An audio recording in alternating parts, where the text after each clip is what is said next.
What have I got?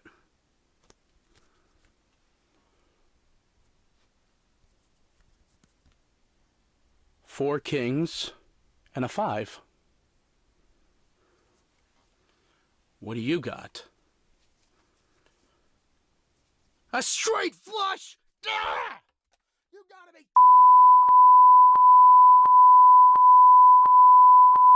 Hi, I'm Brian, and I'm a game show junkie. As you've seen, card games can usually bring out the worst in people. Game shows usually bring out the best in people. With this knowledge, game show giant Mark Goodson took competitive card play and turned it into another masterpiece, Card Sharks.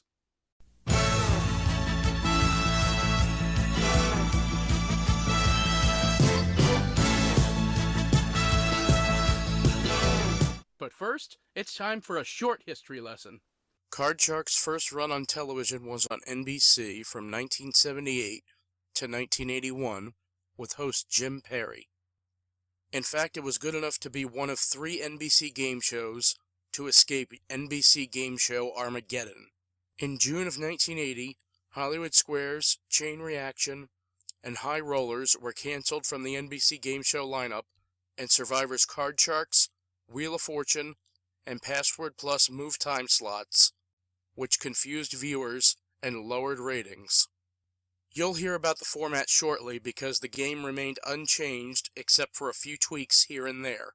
If you're all set, let's open the board and get to the cards!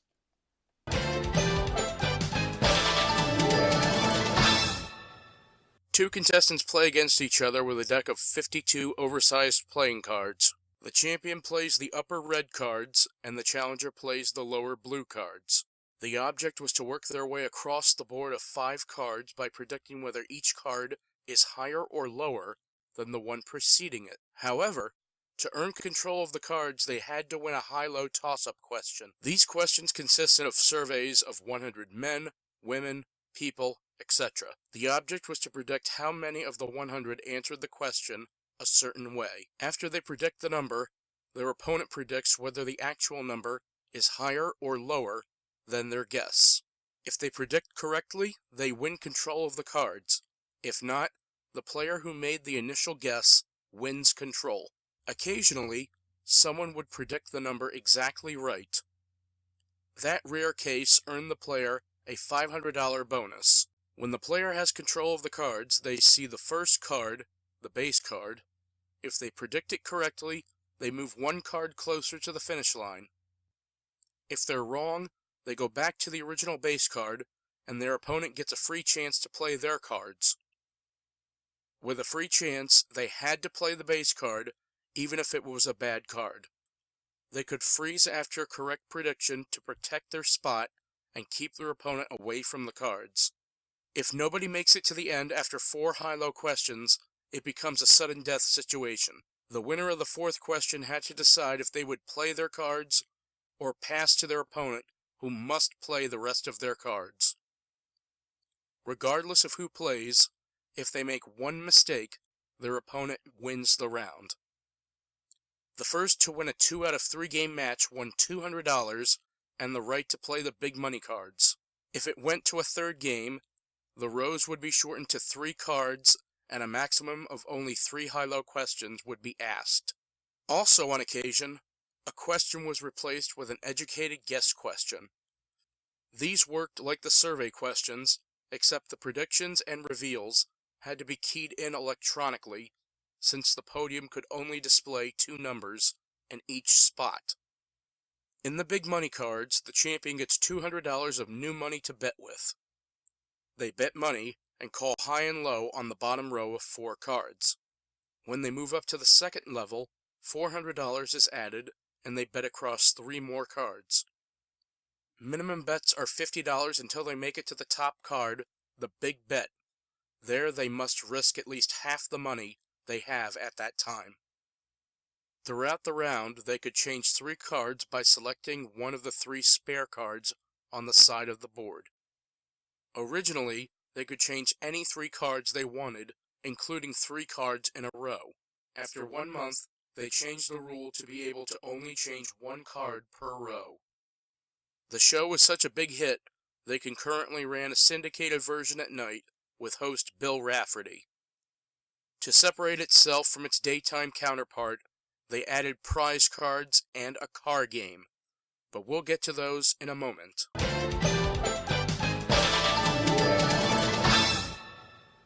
The original set, designed by Paul Agazzi, was a nice set with a Las Vegas feel. The background was red, the boards for both the main game and the big money cards were covered by giant face cards, and the show's logo was a bright neon sign. The giant playing cards became such a popular visual among viewers, they wanted to know more about them, including, how do they shuffle these cards? Here's how Jim Perry showed us. Okay, now there's Mike.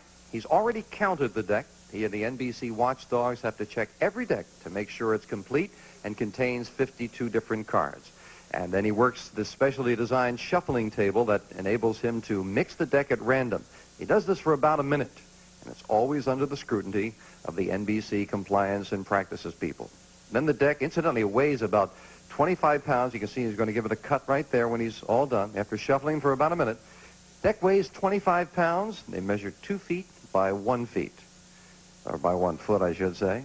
Now, then the deck is sealed, and it is signed by the CMP person. It's dated and locked up until we go on the air. And when we're ready to play, the seal is broken, and the cards are cut in front of our studio audience. And that's exactly how we do it. And for those of you who wanted to know, you got it. The new set, designed by Dennis Roof, was just as colorful and had more of a card theme as before. The giant playing cards were back, but the main game board was hidden behind 4 neon aces. Speaking of aces, the number of questions left to ask in a given round are represented by lit aces on the host podium, and the back of the question cards were the ace of hearts. Starting with the second month, a game 1 was represented by an X with the player's color. The background of the contestant area were red and blue, with a bunch of all 4 card suits.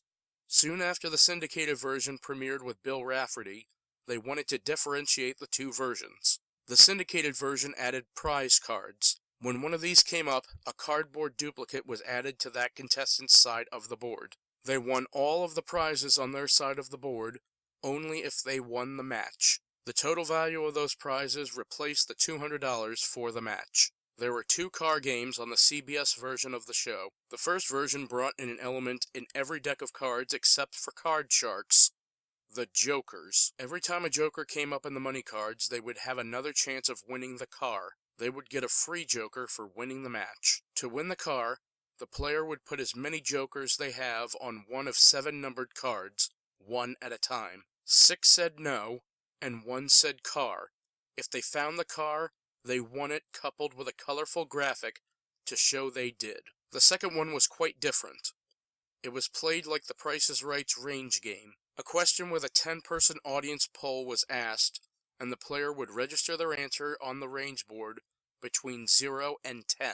If they hit the answer on the nose, they won the car. If they were 1 away, they won a consolation prize of $500. Speculation is they changed the car games because they went over budget by giving away a lot of cars, so they had to make the game harder to win so they could maintain the budget.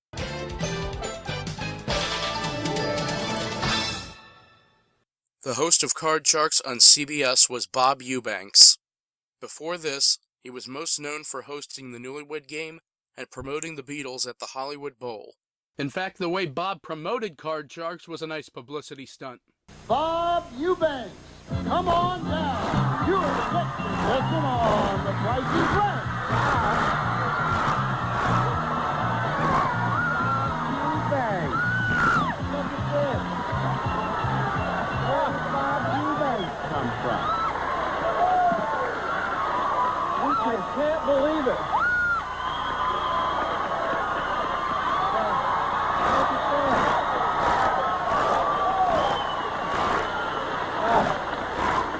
Bob, I can't believe it. You like him more than you like me. Bob, you can't be a contestant. No. $400. No, Bob, no. You haven't even seen the prize yet anyway. I don't care. $400. Come up. I want you to explain what in the world you're doing. What are you doing, and how did you get Rich Jeffries to call you on down here? What's going on? $400. No. What are you doing here in the Price is Right studio? Now, Well, what are you up to? I'm very excited to tell you that beginning January the 6th, we'll be on right before The Price is Right with Card Sharks, and I'm going to do a show for CBS, and I couldn't be more thrilled. Well, that's wonderful. That's great. Now, when you say... Thank you. When you say that you're going to be on immediately before us, I would wish you well anyway, because you're a fine fellow. But I want you to be a smash hit. I want you to get a tremendous audience and have them all warmed up for me when I come on. Boy, I do too. All right. If we're a hit, like I know we'll be a hit with Card Sharks, I'll come back and bid $500. All right. Fine. Thank you, Bob. Thank you, and good luck to you, and good luck with Card Sharks. Just like on the Newlywed Game, Bob was able to take the most innocent question and get the most outrageous answer from someone. Surveyed 100 women, and we asked them, if you could change the size of your bust, would you make it larger or smaller? How many women said they would make their bust larger? Well, I think you're asking the right person. Why am I asking the right person? Well, I'm a bust man, if you pardon the expression. I love, a busty woman.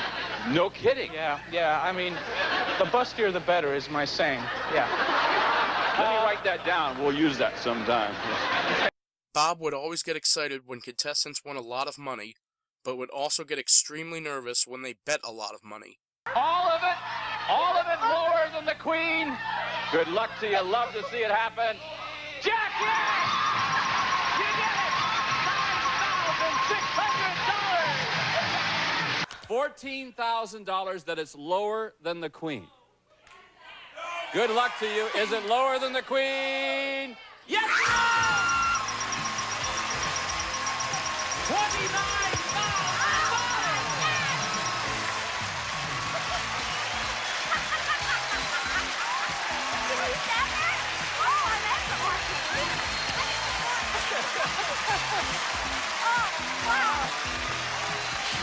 I said a moment ago, and I always say it, that you could turn that $200 into $32,000. I say, yeah. Look what she did, $29,000.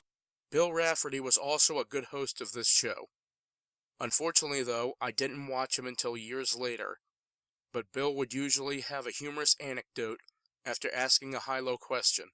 We surveyed 100 married men, and we asked them, ooh, do you wish your wife looked like the women in Playboy?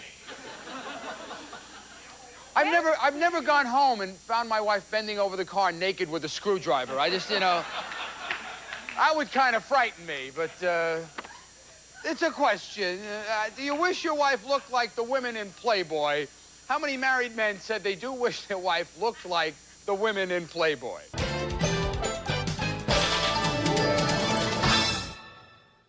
While the original Card Sharks theme came from the failed CBS game show Double Dare, Ed Kalehoff composed a brand new catchy theme for the new Card Sharks.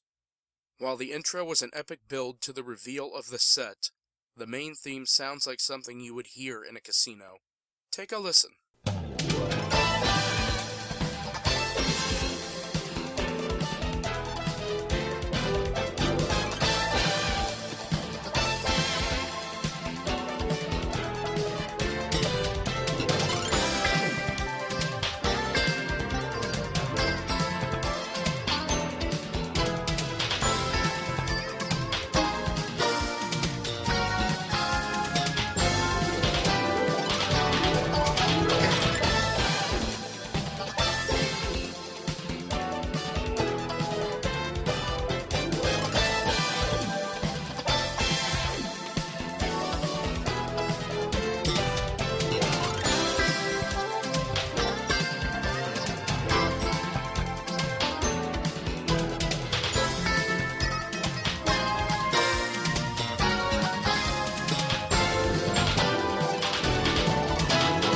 The sounds heard on this show were staples on other Mark Goodson shows.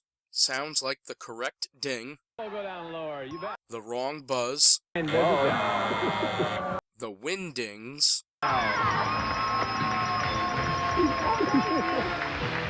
and the famous losing horn.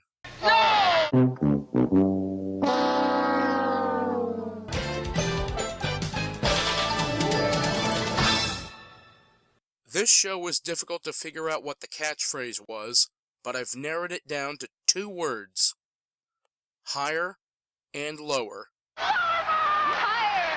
higher again. Higher or lower than the 9? Lower, Bob. There you have it, Card Sharks. A simple game by a game show giant proving once again simplicity is best. And with that in mind, I'm going to end this review by saying simply, I'm Brian, your game show junkie. See you next time.